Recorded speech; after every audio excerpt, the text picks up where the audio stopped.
It happened suddenly, without warning.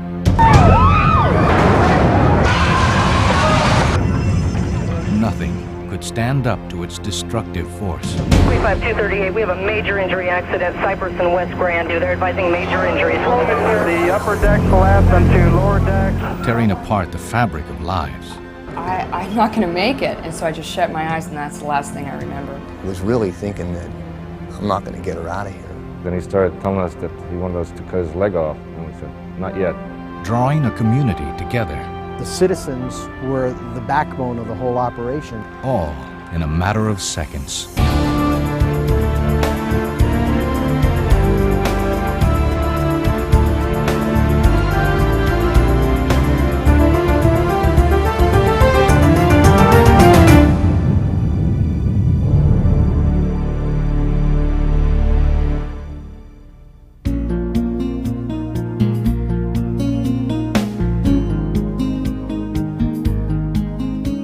Set against the Pacific coast, Northern California beguiles visitors with its scenic beauty.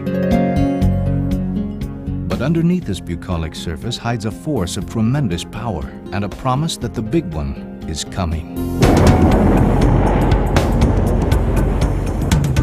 California sits on the Ring of Fire, a narrow band of active volcanoes and fault lines that encircle the Pacific Ocean, marking the collision course of great continental plates. Thousands were killed in San Francisco during the Great Quake and Fire of 1906. With more than 3/4 of the city laid to ruin, many survivors fled forever, but many stayed. And still more were lured here by the beauty of this place, knowing full well that someday it could happen again. October 17th, 1989 was just such a day, an ordinary day in so many ways. On that ordinary Tuesday, 22-year-old Robin Ortiz went out her door and drove her motorcycle to her job as assistant manager of the Santa Cruz Coffee Roasting Company. In San Francisco, Shara Cox came home early from work, planning to unpack boxes of her things as she moved into her new Marina District apartment. Catherine Webster and Rachel Katzman were planning to play at Catherine's home after school. In West Oakland, ship's clerk Buck Helm put in his usual day at the port. This afternoon should be sunny but a bit hazy. The highs should be up into the 80s inland with variable winds. That Tuesday was also an extraordinary day. The media had already focused on San Francisco for the Battle of the Bay, the Oakland A's and the San Francisco Giants, both local teams in the World Series. For the first time ever, Matt Williams was a young Giants infielder. We had a couple of tough games in Oakland. They had a great team, and they beat us 2 games in a row.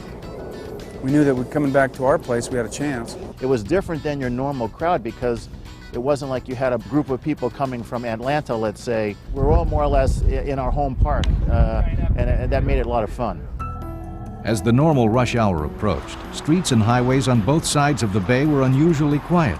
The game had altered the daily routine of millions of Bay Area residents in small ways that could mean the difference between life and death. The day wore on. Trish Hurtado made a final sales call in Berkeley before heading home. Firefighter Tim Peterson got into his pickup and started to drive to his job on Treasure Island, in the middle of the Bay Bridge. Robin Ortiz went down to the storeroom. Buck Helm came off shift and told co-workers he was going to get food for dinner. In so many ways, for all these people, it was just an ordinary day. But in a matter of seconds, all these lives and millions more would be instantly derailed. Outside Santa Cruz, Joyce Stanton left work and headed home to babysit her grandson. And I had to stop by the feed store because my grandson had a little bunny rabbit and I had to buy some sawdust. Trish Hurtado called her boyfriend before leaving Berkeley. The last thing he said to me was, don't take the 880.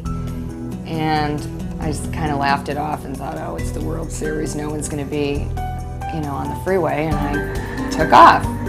Bus driver Doug Burghart began his first trip from San Francisco to Hayward via the Bay Bridge. And we was going across the bridge. It was very, very peaceful. It was the day of the World Series between the A's and the Giants.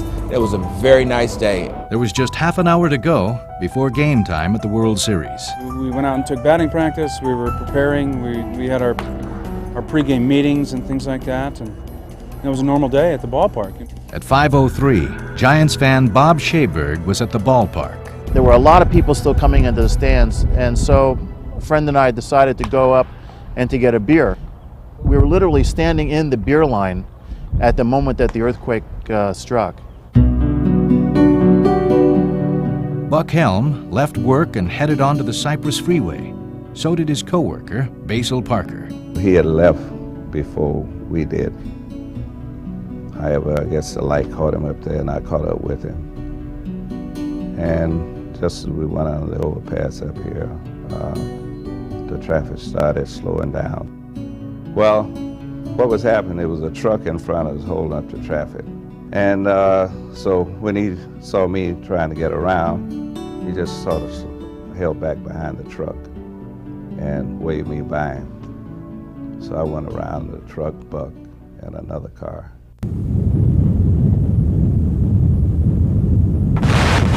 Take.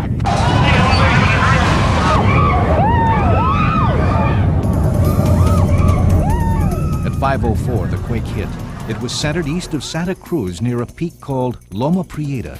Highways were ripped apart and buildings were destroyed by a force equal to 30 Hiroshima-sized bombs. In Oakland, a mile-long double-decker section of the Cypress Freeway was flattened. On the lower deck, Basil Parker heard the roar and turned back to see the dust rising just a couple of 100 feet behind him, where Buck Helm had been. I had just got out. In other words, Buck was close enough behind me, he said.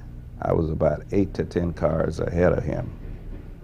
So it just missed me, and it just caught him. Had he been in the same lane that I was in, driving at the same rate of speed, probably he would have got out. Trish Hurtado had ignored her boyfriend's advice and was on the upper deck of the Cypress.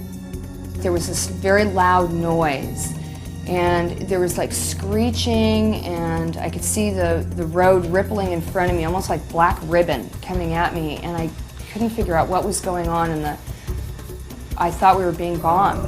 I thought, you know, that something had happened, that our country was being bombed. And I could see guardrails falling off and cars actually going over the side, and I realized this is really serious, and I didn't know what to do.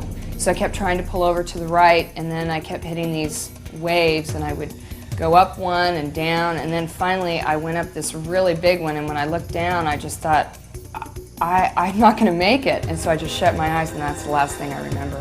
And I dropped a pretty big distance. 25238, we have a major injury accident, Cypress and West Grand. They're advising major injury. How is it on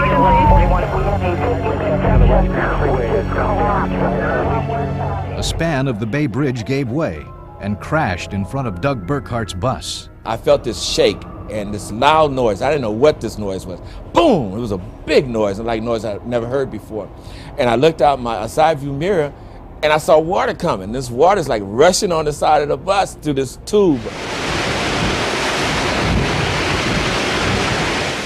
And I said, what is that? And then I was scared, so I looked back to see in front of me to see what was going on, and I saw something that would astonish you. I saw the bridge actually collapse. What actually came down and hit the deck that I was on and created like a crater. And now I have to use all my force and all my energy to stop this big bus, keep it from rolling into this ditch. Down the coast, much of downtown Watsonville had been destroyed, and central Santa Cruz was reduced to rubble. Tons of bricks rained down on Robin Ortiz. In the marina, block upon block of homes and apartments shook and fell apart. Shira Cox building at Beach and Divisadero collapsed on it. Throughout the area, there were moments of terror. It looked like the whole bedroom was moving up and down like a seesaw from like one axis like this, moving up and down. I heard a rumbling, I turned my head and saw a minibus to be thrown up into the air, like if somebody popped it up from the bottom, and it landed on the side of a Volkswagen hub or fender. You could see that the cars were vibrating in the parking lot. As the quake picked up momentum, things started to accelerate, glasses were moving around on the shelves, and one of the pictures fell off the wall and broke on the floor. From Candlestick Park, it is Game 3 of the 1989 World Series. Hello, everybody. I'm Ron Fairley, along with Hank Greenwald here at Candlestick Park. We have just had an earthquake that has hit the Bay Area, and it has shaken things around pretty good. We do not know the intensity of the earthquake, but there for a few moments, things were rocking and rolling here at Candlestick Park. All of a sudden, everything started to shake. Well, it wasn't really shaking, it was like flowing. And literally, it was like waves coming through the room. The cement looked like jello. We literally were holding on to one another to keep from falling over. At first, players and fans alike waited patiently for the game to start, but then the word began to spread. Something serious had happened. And there was a guy who was about 3 or 4 rows, 5 rows in front of us, and he had a portable TV with him. And he jumped up on his seat and he held the TV over his head and he yelled, you know, the Bay Bridge has collapsed, and he sort of panned the crowd to show us what the TV was, and we could see it. And this was the shot of the section of the bridge that was hanging down. Fans in the park and viewers around the world saw stunning images of the collapse of a 50-foot section of the Bay Bridge. There was enough of a crack at the bottom that a car could have slid through there. So this red car couldn't stop, and he was hanging over the edge of the crater part, and he's teeter-tottering back and forth. So I ran out of the bus, went to the back, and as he was trying to climb out, I helped him, his wife, his 2 kids. And the guy who owned the car, he kept saying, I gotta go back, I gotta go back. We're on vacation, and my money is in the car. And I said, man, don't worry about no money. We're more concerned with your wife, your children, your life.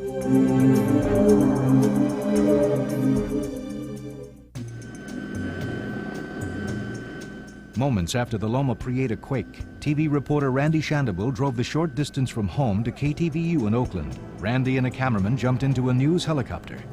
I would say within 10 seconds of taking off, I could see how immense the damage was over the whole Bay Area. And I immediately saw that the CYPRESS was down, and you could still see the kind of dust rising from in between the collapsed levels. Just as I was coming to a stop, I looked forward and I saw the CYPRESS freeway buckling. It was going up and down like a worm, and then all of a sudden it just completely collapsed, and it just went completely down, and big old puff of smoke came up, and that was really scary, because that's the route that I would take if I'd have continued on. You can see the whole top deck of the CYPRESS structure has collapsed onto the lower deck. It's frightening to think about what is below the upper deck. I was out here in the back of the yard, and all of a sudden everything started rocking and rolling. And I looked up the street, and I could see the top freeway pancaking down on top of the other one. And it was this huge dust cloud. And it was kind of amazing. Out of this dust cloud came this highway patrolman on a motorcycle, just riding right out of the dust. It was like, I never saw him again, or, you know, wondered who he was. But we asked him if they needed help, and he says, they sure do. The whole section of the overhead just collapsed. We were the first ones on the scene, and we knew that there had to be somebody on the roadway, but we didn't have the capabilities of getting up there because we didn't have a truck. So I came back here and I got this old loader machine. So I got my loader and I went down there and started pushing all this concrete out of the way. You had the smoke coming out of the upper part of the structure. Then we start hearing people, you know, moaning. But we had no way of really getting up there because everybody was pretty upset and uptight, you know, because we could hear people, but we couldn't get to them. And people came from the neighborhood. I mean, lots and lots of people came. I mean, it was just swarming with people. And everybody just climbed right up there, and, you know, you never knew if it was going to fall down in the next minute. After the car went over and I regained consciousness, I was so sticky and wet and I couldn't figure out why, and it was because I was covered in blood. And my eye was bleeding all over me. My eye had gone through my stick shift. So finally they got some sort of a crowbar, something to get the door open, and a Marine, as I understand, helped pull me out. Once we got on top, that's when it really got to me, because there weren't that many cars up there, but the ones that were there, I mean, they were just mangled. They looked like someone had taken a can and just crushed it. There's one image sticks in my mind was this little red car was underneath there, and one of the center sections had fallen on it, and about from the front of the windshield forward, it was about 4 inches high. And the rest of it, you know, you just like, you know, just a car parked, you know, like you could put another section in the front of a good car. But the rest of it was just smashed about 4 inches high where that massive concrete had hit the front of it, you know. This was commute time, and normally during that time of day, you'd have hundreds of cars in there, some with 2, 3, 4 people. And looking down, it just seemed impossible that anyone in between the levels could have survived. And flying over that, we're all just thinking this was the big one. That's what we thought at the time. I mean, the damage was just so incredible to see. We were so stunned. This is truly one of the most depressing, frightening sights one could possibly imagine. There are many wrecked vehicles, people standing around dazed and confused. Frankly, I think it's the only time in my career that I've started crying covering a news story. As the minutes ticked by, the extent of the damage was becoming apparent.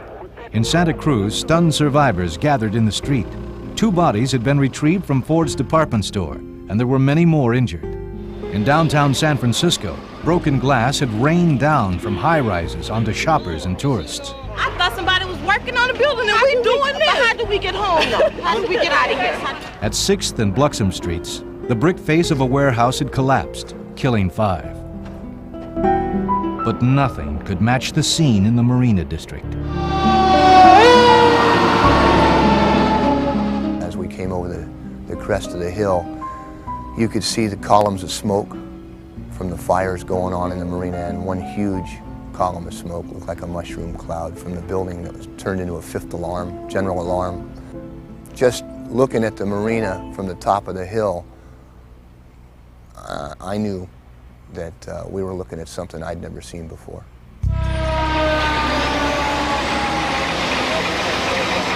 By the time firefighters arrived, many homes were already engulfed in flames, and more were threatened as pockets of gas trapped underground exploded. You better shut off the gas, electricity in your house, shut off water in your bathtub. With water mains broken, water pressure through the hoses was dwindling fast, just as it had following the 1906 earthquake, when half the city had burned to the ground. For a firefighter, it's such a helpless feeling to see one building after another start on fire, be completely consumed, and collapse, and then it spread on to the next one. So it was, for a firefighter, that's the worst experience. As the firemen started to put the fire out over here, the water just stopped. And it was a scary sight. We have gas in the sewers, people running around, PG&E heroes trying to run around to shut the gas off. The water is not coming anymore, the fire is spreading. And so thank God that our fireboat was in the bay, and they called it in, and everybody just pitched in and ran down and grabbed the hose and brought it up. The fireboat Phoenix was run aground among smaller boats at the marina. It provided needed water pressure, yet it would take most of the night for firefighters and volunteers to bring the fires under control. Neighborhood residents, like dentist Steve Bratasani, began searching for survivors. And we heard some screaming, and a bunch of my friends that live in the area, we said, hey, we hear people. So we went to the side of the building, and I said, let's grab some of these wood slats and let's try to prop the building up, because the building looked like it was still sliding a bit. Well, it was hard to believe it was a 3-story building when I first saw it. It was only about 1 story high. But as soon as you crawled through the windows, you could see all the levels of floors pancaked down on top of each other. I looked under a window, and there was about a 2-foot by 3-foot opening where the wall had cracked, and I stuck my head in and started yelling. I was just yelling, is anybody in there? Can anybody hear me? Deep inside the ruin that had been 2190 Beach Street, Shira Cox was alive. He was calling, asking me, and I said, yes, I am here. And then he was getting closer, and he said, just keep talking.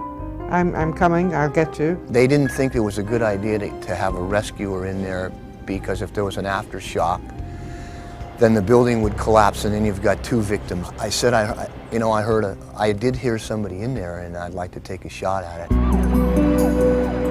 First reports estimated the quake's magnitude at 6.5 on the Richter scale, a number that would later be revised upwards to 7.1, the most powerful earthquake in the region since 1906.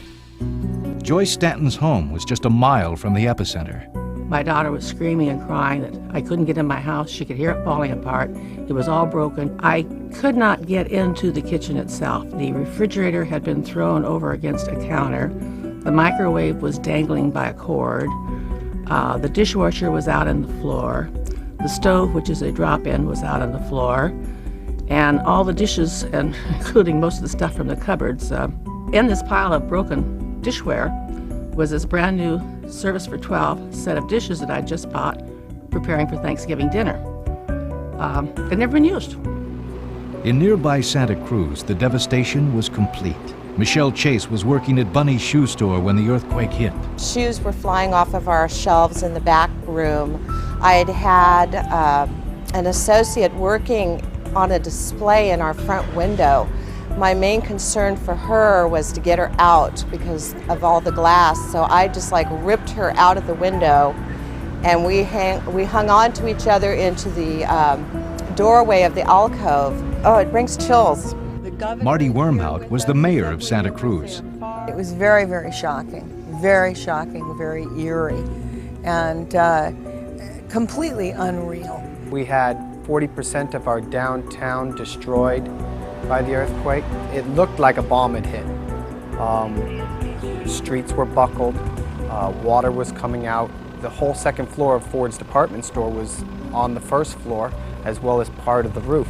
There was a strange discontinuity between some buildings that were just lying in rubble, bricks all over the street mixed with all kinds of paraphernalia that had been in buildings, and then some buildings maybe right next door that were not only standing, but still had mannequins in the window with clothing on them. I mean, they really literally looked like nothing had happened.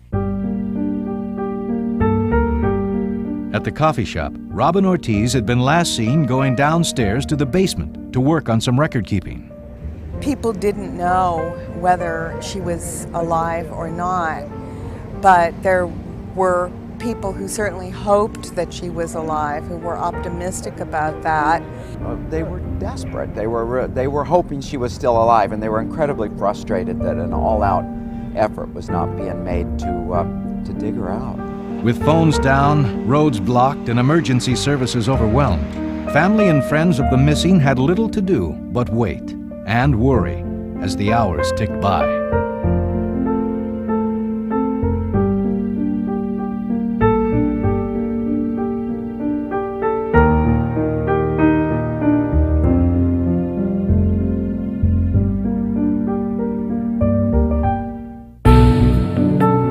As the night of the earthquake deepened into darkness, for every act of courage, there were 1,000 small gestures. There were all these citizens, all these people on the street with flashlights directing traffic. At every intersection that you came to, strangely enough, you hardly saw any policemen. With police and firefighters concentrated where they were needed most, residents took up the slack wherever they could. It was almost like a concert symphony. Everybody came and they had their own parts. The citizens were the backbone of the whole operation because everybody was deputized. And so we started searching the buildings, and we write search, and we go through building by building. We found an old guy on, I think it was on North Point, that had a refrigerator, had locked him in on his leg, and he couldn't get out from under the refrigerator. So we lifted it up, got him out, and he was there for a day. Meanwhile, Gerry, Shannon, and paramedic Rich Allan continued to burrow through a solid wall of timber, trying to save Shira Cox. We were using chainsaws, and one of the concerns that we had with the power equipment was that we'd somehow start cutting through something that was going to either drop, to the rest of the building on us or drop the remainder of it on the person we're trying to save. There was a beam, huge, it was like a 14 by 14 inch beam that had fallen, and it didn't look like I was going to be able to get through that. The chainsaw was by then dull because of all the nails in the floor joists, and you know, an hour and a half of cutting. And I was talking to her and saying, I've got to go back and get another saw. I could hear people shouting to him when he came out, and they said, don't go back. You can't go back. The building may fall. She didn't like the idea of me going back out, and said, you know, are you coming back? I said, yeah, I promise you I'll be back. I had total, complete faith in Gerry. I just knew that he would be back, regardless of what happened. At that time, the building that we were in caught fire. The building across the street collapsed in the middle of the street, and some of the debris fell on the buildings. And again, you can hear people outside. You pretty much know what's going on. And I asked Gerry if we were in trouble, and he said that we weren't, that it was the building across the street. They had a crew with a line on the building next to us, trying to keep the fire from between where we were and the building next door. So the dynamics, things are picking up. He kept me calm all the time. He just kept saying that everything was fine with us and that there would be no problem. It started to be a race against the clock. Cutting beams and timbers out of a building that you can only see the extent of the beam maybe 4 or 5 feet if you're lucky, not realizing or not knowing if that beam is supporting the rest of the floors above you. The beam had come down that was supporting the 2 top floors and was laying across her hip and pelvis. And in fact, it actually crushed her hip and pelvis. As the building collapsed, the door came over on her, and then other debris spilled on top of that, pinning her down. Seeing her at that time, I was able to look underneath and see how she was positioned, and was really thinking that I'm not going to get her out of here. And I couldn't manage to get under the door because they couldn't lift the door. Or they could lift it just a little bit, but they couldn't crack it or anything. And that was the first time I screamed. We had to lift her up, get her onto the stretcher, and then work our way back through all of the area that we had tunneled. So he's crawling backwards, dragging the board, and I was on my stomach pushing the board forward, and she was in a great deal of pain. And again, there wasn't time to stop, reposition or anything. At that time, we were just kind of making a run for it. As they handed the board out, people were clapping and whistling and cheering and yelling, and it was a good feeling. And then she reached up and pulled me down and hugged me and kissed me on the cheek and said, "You're my hero."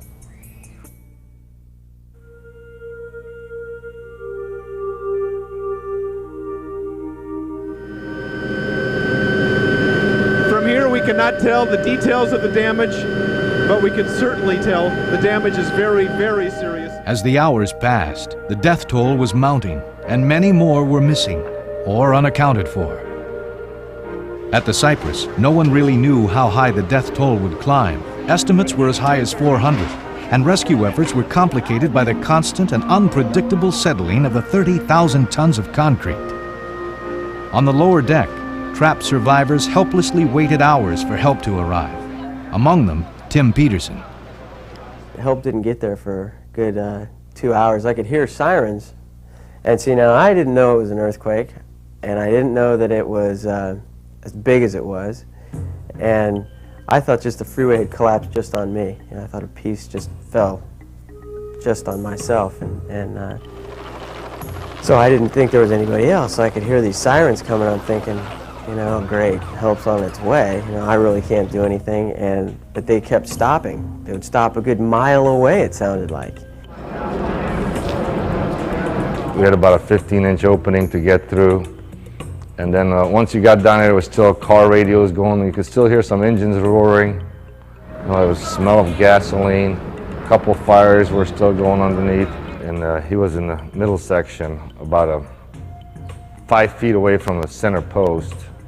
The freeway there has collapsed to about 20 plus inches. And this one guy gets there, climbs up the thing, which is a good 30 feet up, and he climbs up, peeks in there, and all you can see is just my butt, you know, and it was a real tight little space.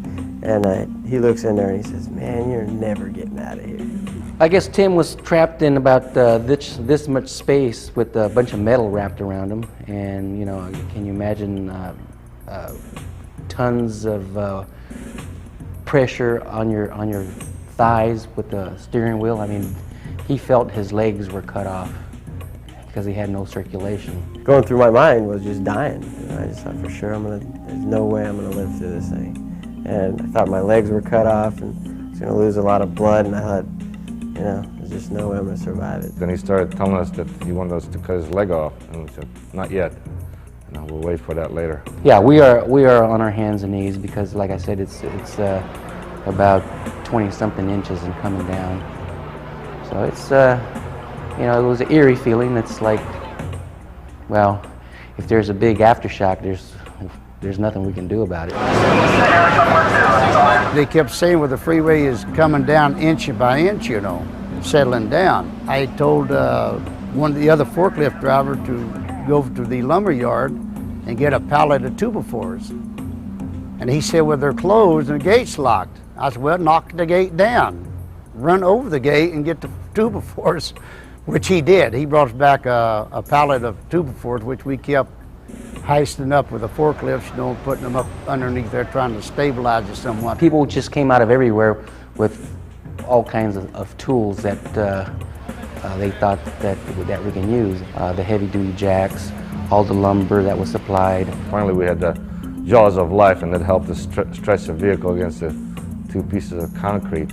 We were able to stretch enough metal away from him to get him to come out. And then there was just enough room for him to pull him out of the seat and put him over on my chest, and then we moved over to the side of the CYPRESS, and they had a backboard waiting for him there. And we stuck him through the hole, and off they went. It took us about 3.5 hours to get him out of the truck. It was just a bad scene. There was only 2 feet of room to work for height-wise, and he was completely stuck, and we didn't have the equipment there at first to pull him out with. Clear away, man! Clear away! Clear away! Come get him, man!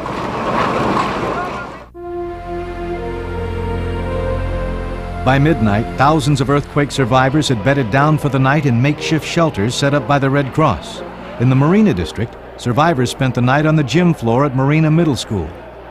When it grew dark, people did tend to go in there, except for one woman who said, "No, if my dog can't go, I won't go either." And she sat on the lawn in front of the school, and she never went in.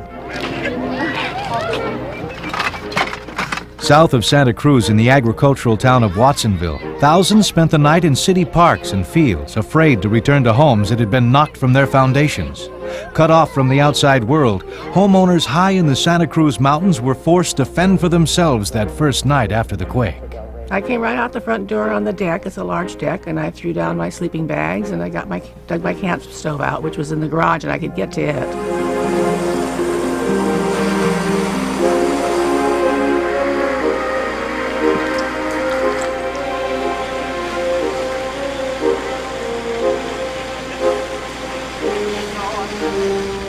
The day after the quake dawned clear and quiet. Some roads and bridges were out of commission, forcing lengthy detours. Commuters took unscheduled holidays and pondered how to get to work in the future. Aftershocks, including one at 309 that registered 4.7, shook the region throughout the night. And every single time that one of those tremors would occur, my feet are hitting the floor, and I'm getting everybody out of the house.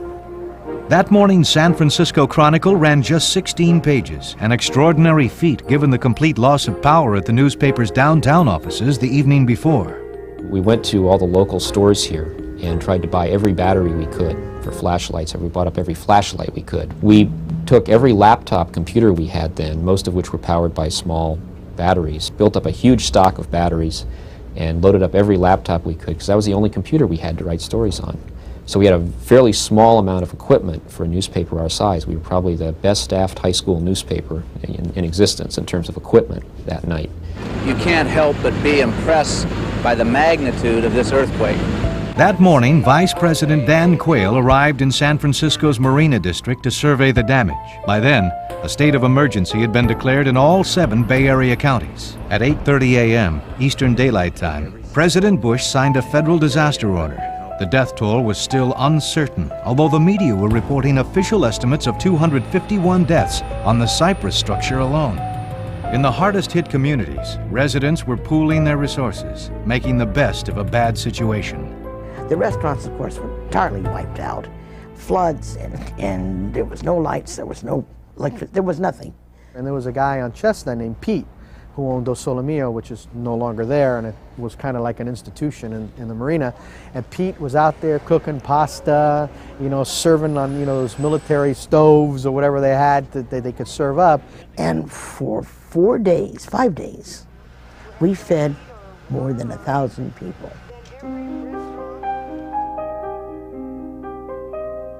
In the first light of day, many residents returned to the marina for the first time to face their losses.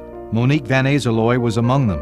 Her home on the same corner as Shira Cox's. It was all the furniture I had picked out, etc., and all my clothes. And then it was gone, like that. And I just kept looking at it. Because, you know, it's kind of hard to believe when you're looking at it. Like, it's just gone. Everything you own is just gone. And it's in such a weird way. Everybody wanted to go back and get the pictures, their albums, some silly thing.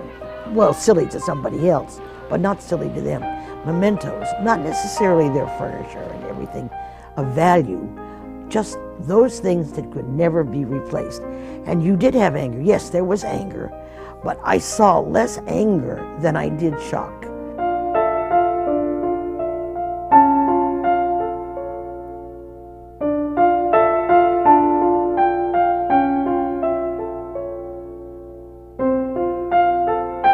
I told you I don't like to talk about this.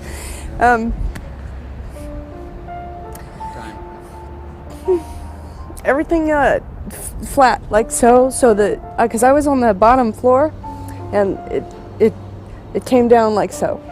That day, the city ordered bulldozers to knock down Monique's building.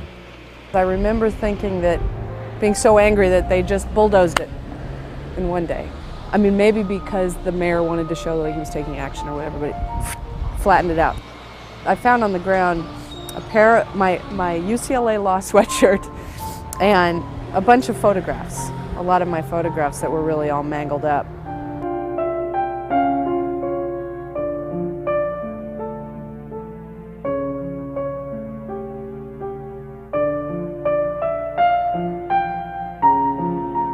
The 1989 earthquake was not a great earthquake. It certainly caused a lot of damage because it was located in a metropolitan area.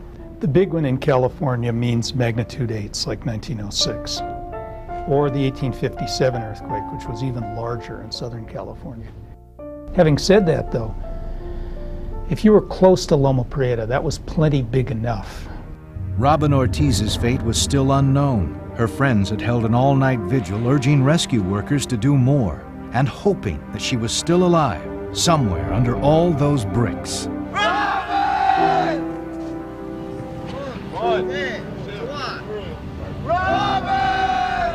There was an unstable wall that was still up next to this building, and so it was tedious work trying to remove bricks with no further accidents and to get to her. Many people were there watching that effort. People were, as you can imagine, quite hysterical, quite frantic. I came to this corner with many other people and said I was really hoping to have a chance to be part of the rescue effort. At that point, we heard that, in fact, it was considered too dangerous. They really assumed that there was nobody living under there. I was finally called over and her body had been brought out. And nobody knew exactly how to handle that. And I said, I'll take care of it, but I'm going to tell her friends and family first. I'm not talking to the media first. It is the body of 22-year-old Robin Ortiz. She would have been killed instantly. It was the hardest thing I had to do during that whole period. Maybe one of the hardest things I've ever had to do.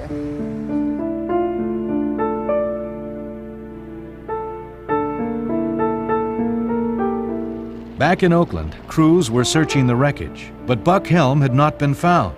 For a while, his friends thought he had a chance. The next day we came to work and he didn't show up, so then I knew he was trapped under there. Nobody never really gave up hope on him, because he has always said, well, if anybody make it, he'll make it out of there, you know, something like that. And after the second day, he didn't show up, so we just figured, hey, he's gone.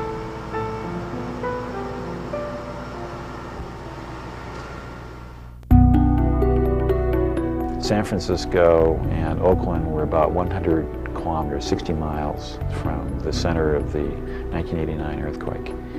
And if you would have taken that earthquake closer to San Francisco or to the Hayward Fault in Oakland, you probably would have had the level of shaking would increase in those areas maybe by a factor of 10. Loma Prieta occurred in the safest place it possibly could have in the Bay Area. You could not put a magnitude 7+ in the Bay Area in a safer place. There are only a couple 100,000 people in the circle most strongly affected by Loma Prieta. It was very bad luck that more than just a handful of people were killed. If the CYPRESS structure hadn't collapsed, if they hadn't built some of those unfortunate buildings on that bad stuff in the MARINA district, there would have been what? Fewer than 10 deaths. That's just a week on the freeway. The real question is, what will happen when you get a Loma Prieta style event close to San Francisco and or Oakland? That's the question we really worry about. And the answer is, it will be really, really bad the way things are today. Thousands, even tens of thousands of deaths, hundreds of thousands of casualties, hundreds of billions of dollars of damage, total disruption of the urban areas for long periods of time. Many people in San Francisco will be fine. Those who live in modern homes, those who are working in modern high-rises, they'll be fine. But there's a class of older, not so good buildings that are going to do very badly. 4 days after the quake, cleanup efforts were continuing at the CYPRESS freeway. Many bodies were still in crushed vehicles, Buck Helm among them. Steve Whipple was studying the damage. I came across a car and a span we hadn't been able to work at. It appeared that there was one dead person in the car, plus possibly another, and the person I thought was dead actually was not, and started moving and tried to wave. Pinned to his steering wheel with the windows rolled up tightly, Buck Helm had spent 3 days and 4 nights trapped on the CYPRESS. He was the last victim to be pulled from the wreckage alive.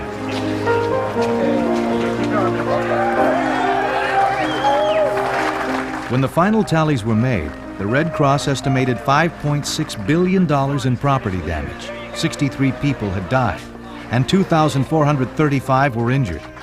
In the end, the death toll at the CYPRESS freeway was revised downward to 41, a figure that included Buck Helm, who died of his injuries 28 days after his miraculous rescue. The earthquake took lives, and it changed lives. My history was really important to me. And I lost all that, and I kept thinking to myself that I wasn't going to be able to share that with a child that I might have, because it was important to me, like when I was growing up, to see my mother's stuff and my grandmother's stuff.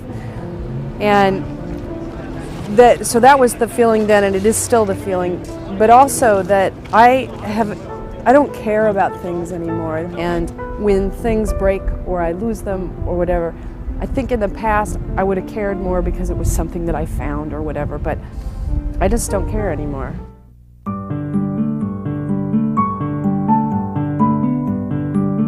Joyce Stanton eventually rebuilt her house in the Santa Cruz Mountains, but it took her almost a decade. Well, I was uninsured. It was one of those things that you always feel you're going to get around to it, but I just never managed to do that. And I got money from FEMA. I got money from the Board of Real Estate Earthquake Fund. I just worked from any place I could to try to get funds in order to rebuild.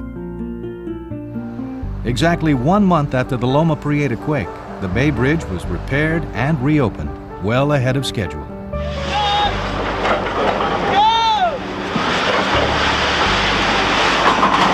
The CYPRESS freeway was torn down and relocated at a cost of $800 million. Over the years, businesses were rebuilt and communities restored. For a long time, people thought that no one would want to live in the marina. And that was the exact opposite of what has occurred. The marina has become ever much more so popular. Tim Peterson recovered fully. He fulfilled his dream and, like his father before him, became an Oakland firefighter. Trish Hurtado, who almost lost an eye on the CYPRESS freeway, underwent 6 surgeries, and she and her boyfriend were married. It's hard to be a survivor because you don't understand why you survived. And you do, and life goes on. And, excuse me. I don't know why I cannot answer this question. You just don't know why you survived and why so many people didn't. And you feel so guilty for so long. And that's the hardest part. But then, yeah, good things happen, and I got married, and I have 2 stepchildren and a little boy. And then you figure that's why you lived.